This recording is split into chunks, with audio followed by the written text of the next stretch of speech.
तो हम लोग पिछले वीडियो में क्लास 9 का फर्स्ट एक्सरसाइज प्रश्नावली 1.1 देखे थे। अब हम लोग प्रश्नावली 1.2 देखते हैं। तो यहाँ पहला क्वेश्चन जो दिया हुआ है, नीचे दिए गए कथन सत्य है या असत्य है, कारण साथ अपने उत्तर दीजिए। तो ये जो क्वेश्चन लिखा हुआ है वो आपका सही है या गलत, अगर सही है तो क्यों सही है और गलत है तो क्यों गलत है, उसको बताना है। तो हम लोग पहला क्वेश्चन इसका देखते हैं। तो प्रत्येक अपरिमेय संख्या एक वास्तविक संख्या होती है। क्वेश्चन पूछा है प्रत्येक अपरिमेय संख्या एक वास्तविक संख्या होती है। तो सबसे पहले हम लोग जाने कि अपरिमेय संख्या क्या होता है। तो हम लोग पिछले वीडियो में भी देखे थे अपरिमेय संख्या को क्या होता है, लेकिन एक बार फिर से हम लोग देखते हैं। तो अपरिमेय संख्या जो है आपका, तो जितने भी रूट में संख्या है,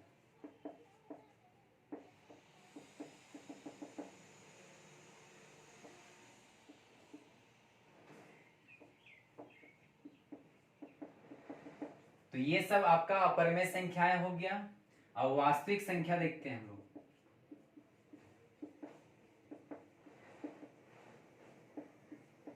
तो वास्तविक संख्या के बारे में हम लोग जानते हैं, जो प्राकृतिक संख्या होता है, वास्तविक संख्या होता है, इसके अलावा पूर्ण संख्या, पूर्णांक संख्या, परिमेय संख्या, अपरिमेय संख्या, सभी आपका वास्तविक संख्या में आ गया। यानी कि 1 2 3 ये सब बिना बटा में जो है, इसके अलावा बटा में जो रहेगा, उसके अलावा माइनस में जो रहेगा, माइनस में बटा में जो रहेगा, जीरो होगा। तो ये सभी वास्तविक संख्या के अंतर्गत आते हैं। इसके अलावा जो रूट में है, जैसे √2 है, √3 है, √5 है, √7 है, √11 है, तो ये सभी आपका अब वास्तविक संख्या में आएंगे। तो क्वेश्चन जो बोला उसमें हम लोग आते हैं। तो अपरिमेय संख्याएं वास्तविक संख्याएं होती है। तो अपरिमेय संख्या हम लोग देखते हैं, जैसे यहाँ पर अपरिमेय संख्या 2 है, वास्तविक संख्या भी आपका √2 है, और अपरिमेय संख्या √3 है, तो वास्तविक संख्या भी √3 है। अपरिमेय संख्या √5 है, तो वास्तविक संख्या भी √5 है। अपरिमेय संख्या √7 है, तो वास्तविक संख्या भी √7 है। अपरिमेय संख्या √11 है, तो वास्तविक संख्या भी √11 है। तो हम लोग यहाँ पर देखें क्या चाहिए कि जितना भी रूट में थे, यानी कि अपरिमेय संख्या जो रूट में होता है, तो वास्तविक संख्याएं भी रूट में भी था, जो यहाँ पर देखे हम लोग मिला के देखे अभी। यानी जितने भी अपरिमेय संख्याएं थे सभी वास्तविक संख्या में आ रहे थे। तो हम लोग बोलेंगे सभी अपरिमेय संख्याएं वास्तविक संख्या होती हैं, या फिर प्रत्येक अपरिमेय संख्याएं वास्तविक संख्याएं होती हैं। जैसे कि हम लोग देखें यहाँ पर, तो आपको जो क्वेश्चन पूछा था प्रत्येक अपरिमेय संख्या एक वास्तविक संख्या होती है, तो आंसर हो जाएगा सत्य है। क्यों होती है?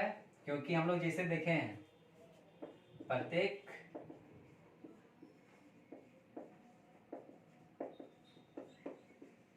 अपरिमेय संख्याएं वास्तविक संख्याओं के अंतर्गत आती हैं।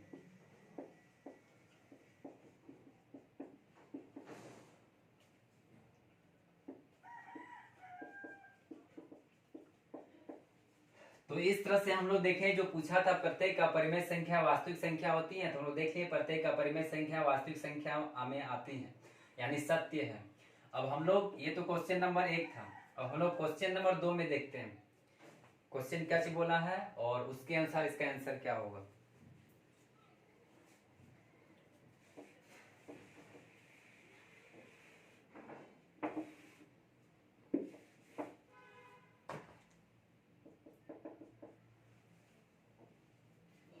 तो क्वेश्चन दिया हुआ आपका, संख्या रेखा का प्रत्येक बिंदु √m के रूप का होता है, जहां m एक प्राकृतिक संख्या है। तो हम लोग सबसे पहले एक संख्या रेखा बनाते हैं। तो संख्या रेखा में यहाँ पर हम लोग 0 लिख दिए। अगला जो अंक होगा 1 होगा, फिर अगला जो होगा 2 होगा, फिर 3 होगा, फिर 4 होगा, फिर 5 होगा। इधर हम लोग ऋणात्मक संख्या लिखें तो -1 होगा, -2 होगा, -3 होगा, -4 हो गया, और भी बहुत सारे इधर अंक हैं। अब हम लोग आगे देखते हैं, m के बारे में बोला आपको कि m एक प्राकृतिक संख्या होना चाहिए। तो m हम लोग जानते हैं प्राकृतिक संख्या 1 2 3 4 5 6 ये सब रख सकते हैं। तो हम लोग संख्या रेखा का अंक देखें हम लोग, तो सबसे पहले हम लोग इसको देखते हैं। तो ये जो दिया हुआ 1, तो √1 का वर्गमूल 1 होता है, 4 के बारे में देखें तो √4 का वर्गमूल 2 हो गया। 3 को देखते हैं तो √9 का वर्गमूल 3 आ गया, और √16 का वर्गमूल 4 हो गया, और √25 का वर्गमूल 5 हो गया। तो हम लोग प्राकृतिक संख्या 1 रखें और इसका रूट निकाले तो आ गया वो 1। प्राकृतिक संख्या 4 रख के इसका रूट निकाले तो 2 आ गया। प्राकृतिक संख्या 9 रख के और हम लोग रूट निकाले 3 आ गया। प्राकृतिक संख्या 4 लिख के रूट निकाले तो 4 आ गया। 16 रख के निकाले 4 आ गया, और 25 रख के निकाले तो 5 आ गया। तो यहाँ पर ये जो यहाँ से यहाँ तक है वो किसी न किसी प्राकृतिक संख्या का रूट है। मतलब ये सभी यहाँ से यहाँ तक √m के रूप में है, और m का मान हम लोग यहाँ से लेना है, यानी प्राकृतिक संख्या लेना है। अब 0 को देखते हैं यहाँ पर, तो 0 तो √0 का वर्गमूल 0 हो जाता है, लेकिन 0 प्राकृतिक संख्या में नहीं है। और उसी तरह से अगर हम लोग -1 देखें, अगर रूट में हम लोग 1 रख के देखें तो वर्गमूल 1 ही आता है, -1 नहीं आता है। मतलब ये भी √m के रूप में नहीं है। इसको भी देखें -2 में, तो 4 का अगर वर्गमूल निकाले तो 2 रखेंगे, काहे कि m का मान जैसे 4 रखते हैं, m का मान हम लोग यहाँ पर 4 रख दिए, वर्गमूल निकालेंगे तो 2 आएगा, -2 नहीं आएगा। इसका मतलब हुआ 0 से लेकर ऋणात्मक संख्याएं जितना, यानी माइनस में जो भी है √m के रूप में नहीं है, और m को वैल्यू आपको यहाँ से लेना है, m का मान। तो हम लोग देखें कि ये जो धनात्मक संख्याएं थे √m के रूप में था, जैसे हम लोग देख लिया √m के रूप में है, लेकिन ये जो है 0 से लेकर ऋणात्मक संख्याएं √m के रूप में नहीं है। इसका मतलब जो क्वेश्चन पूछा है कि संख्या रेखा का प्रत्येक बिंदु √m का रूप का होता है, जहां m एक प्राकृतिक संख्या है, तो हम लोग देखें कि धनात्मक संख्याएं सिर्फ √m के रूप में होता है, अब 0 से लेकर इधर आया √m के रूप में नहीं होता है। आपको पूछा है सभी, तो कुछ हो रहा है, इसका मतलब आंसर जो होगा आपका ये असत्य हो जाएगा। अब क्यों असत्य है? क्योंकि 0 से लेकर ऋणात्मक संख्याएं,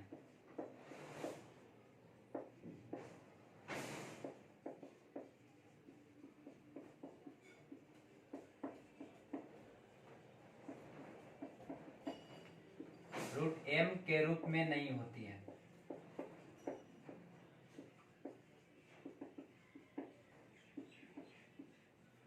जहां m यानी m का मान प्राकृतिक संख्या से लेना था, जहां m एक प्राकृतिक संख्या है।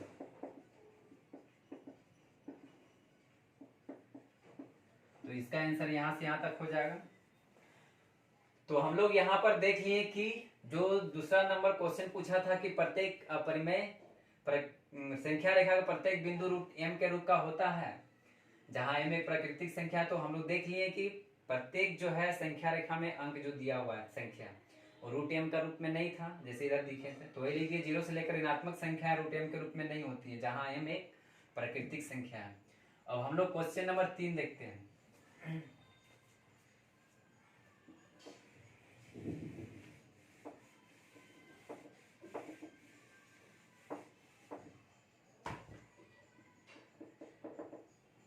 तो यहाँ दिया हुआ प्रत्येक वास्तविक संख्या एक अपरिमेय संख्या होती है। तो वास्तविक संख्याएं हम लोग लिखते हैं पहले। तो वास्तविक संख्या में आ गया, माइनस में आ गया आपका, माइनस में बट्टा में आ गया, उसके अलावा 0 आ गया, प्लस आ गया, प्लस में बट्टा में आ गया, रूट में आ गया आपका, और बहुत सारे अंक हैं। यानी वास्तविक संख्या जो होती है वो प्राकृतिक संख्या, पूर्ण संख्या, पूर्णांक संख्या, परिमेय संख्या, अपरिमेय संख्या सभी आपका वास्तविक संख्या में आ जाता है। अब हम लोग देखेंगे अपरिमेय संख्या में।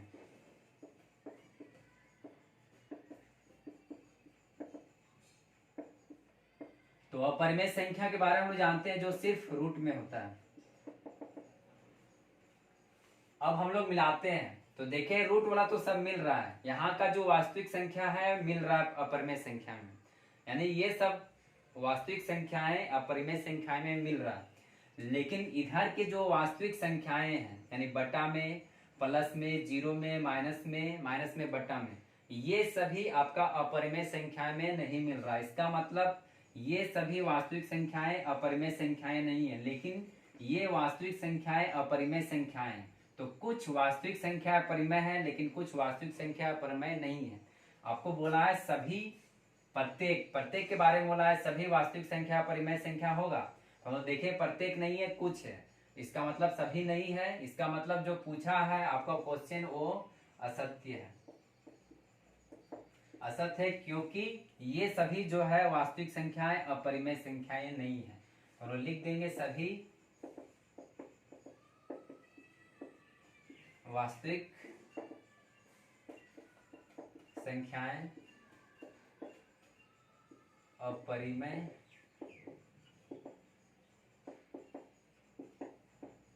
संख्याओं के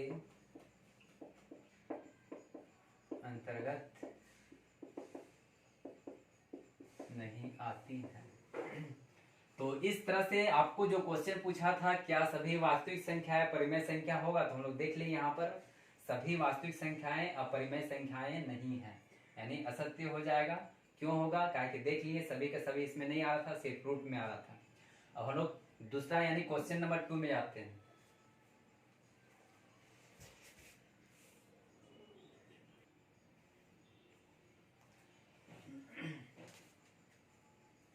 तो हम लोग दूसरा क्वेश्चन देखते हैं यहाँ पर, क्या सभी धनात्मक पूर्णांकों के वर्गमूल अपरिमेय होते हैं? यदि नहीं तो एक ऐसी संख्या के वर्गमूल का उदाहरण दीजिए जो एक परिमेय संख्या है। तो पहले हम लोग देखते हैं यहाँ से यहाँ तक का क्वेश्चन। आपको धनात्मक पूर्णांक बोला है, तो पूर्णांक संख्या के बारे में हम लोग जानते हैं। तो पूर्णांक संख्या जो माइनस में होता है, जीरो होता है, प्लस में होता है, लेकिन बटा में नहीं होता है और ना ही रूट में होता है, तो आपको धनात्मक पूर्णांक बोला है यहाँ पर। तो धनात्मक पूर्णांक आपका ये सब ऋणात्मक पूर्णांक है, ये जीरो है, और ये सब है आपका धनात्मक पूर्णांक, यानी जो प्लस में हो।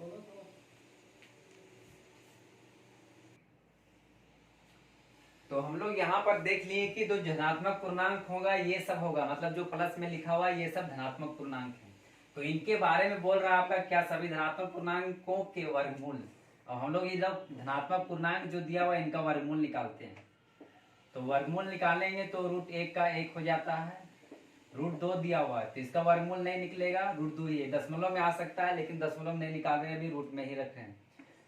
3 का निकाल रहे हैं तो इसका भी वर्गमूल नहीं निकलेगा, रूट 3 ही होगा। 4 का निकालेंगे तो इसका 4 का वर्गमूल 2 हो जाएगा। 5 का निकालेंगे तो इसका नहीं निकलेगा, 5 ही हो जाएगा, रूट 5 ही। अब यहाँ पर हम लोग देखें जितना भी धनात्मक पूर्णांक था सबका हम लोग वर्गमूल निकालें, जो बोला था वर्गमूल निकालने। तो पूछ रहा है अपरिमेय संख्या होते हैं, तो यहाँ पर ये जो है रूट में आया है, तो ये तो धनात्मक पूर्णांक का वर्गमूल अपरिमेय संख्या आया है, इसमें भी अपरिमेय संख्या आया और इसमें भी अपरिमेय संख्या आया। लेकिन ये जो आया है जो बिना रूट में है वो आपका परिमेय संख्या आया। जो जो जो जो रूट में आया वो आपका अपरिमेय संख्या है, और जो रूट में नहीं है वो आपका परिमेय संख्या है। तो हम लोग देखें धनात्मक पूर्णांक का जब वर्गमूल निकाले तो दोनों आया आपका, बिना रूट में भी आया और रूट में भी आया। मतलब जो रूट में है वो परिमेय संख्या में, अपरिमेय संख्या में भी आया है, और जो बिना रूट का है वो आपका परिमेय संख्या में भी आया। मतलब धनात्मक पूर्णांकों का वर्गमूल परिमेय संख्या में भी आएगा और अपरिमेय संख्या में भी आएगा, दोनों में आएगा। तो आपको पूछा है सिर्फ अपरिमेय होते हैं, तो आपका गलत हो गया। क्यों गलत हो गया, क्या कि बोला खाली अपरिमेय आएगा, लेकिन हम लोग देखते हैं यहाँ पर तो परिमेय और अपरिमेय दोनों आ रहा है। इसका मतलब ये जो दिया हुआ है कथन वो आपका गलत है। तो यहाँ पर हम लोग पूरा लिख देते हैं, सभी धनात्मक पूर्णांकों के वर्गमूल अपरिमेय नहीं होते हैं। अब आगे बोला है क्वेश्चन, यदि नहीं तो एक ऐसी संख्या के वर्गमूल का उदाहरण दीजिए जो एक परिमेय संख्या है। संख्या जिसका वर्गमूल परिमेय संख्या है। तो हम लोग जैसे इसमें देखते हैं तो ये जो संख्या जिसका वर्गमूल निकाले तो 1 आ गया, परिमेय संख्या आ गया। ये जो है संख्या इसका वर्गमूल निकाले तो ये भी परिमेय संख्या आ गया। तो यहाँ पर दो ऐसी संख्या जिनका वर्गमूल निकालने पे परिमेय संख्या आ गया। और भी बहुत सारे संख्या, जैसे 9 है, निकालेंगे तो परिमेय संख्या आ जाएगा। 16 निकालेंगे तो परिमेय संख्या आ जाएगा। तो आपको एक ही पूछा है, तो इतना सारा है, उसमें से कोई एक लिख देते हैं। तो 4 का वर्गमूल निकाले तो 2 आ गया। तो इस तरह से आपको क्वेश्चन पूछा था कि हम लोग धनात्मक पूर्णांक का अगर वर्गमूल निकालते हैं तो क्या अपरिमेय संख्या ही आएगा। तो हम लोग देखिए अपरिमेय और परिमेय दोनों आ रहा था, मतलब रूट में भी आ रहा था, बिना रूट में भी आ रहा था। आगे क्वेश्चन पूछा हुआ था कि यदि नहीं तो एक ऐसी संख्या लिखना है जिसका वर्गमूल निकालने पे एक परिमेय संख्या आ गया। तो बहुत सारे उदाहरण है इस तरह से, लेकिन आपको एक उदाहरण देना है। तो देखिए √4 का वर्गमूल निकाले तो 2 आ गया। और हम लोग अगला क्वेश्चन देखते हैं।